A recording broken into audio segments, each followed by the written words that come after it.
So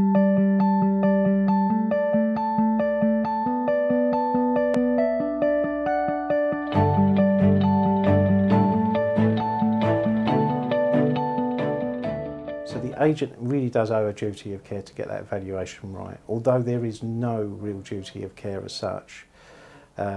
We are not allowed to overprice properties knowingly, but it is a practice that has been around for a long, long time.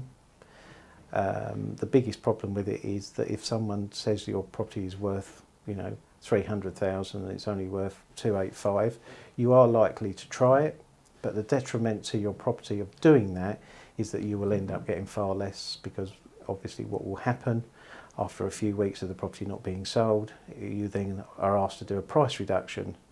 And then when people see a price reduction, they see that as the new price, and then they'll offer you less.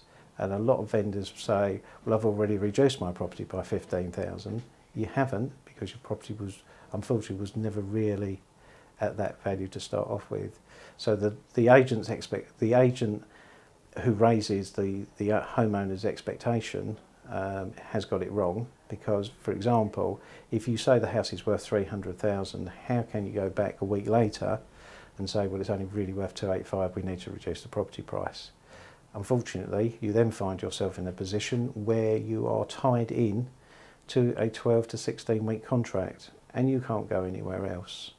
So that is obviously something to bear in mind when, as a homeowner, you're putting your property on the market, is make sure you do not get tied into long-term contracts, because the people who use long-term contracts are the people who normally overprice the properties to start off with. So that's just a note of caution.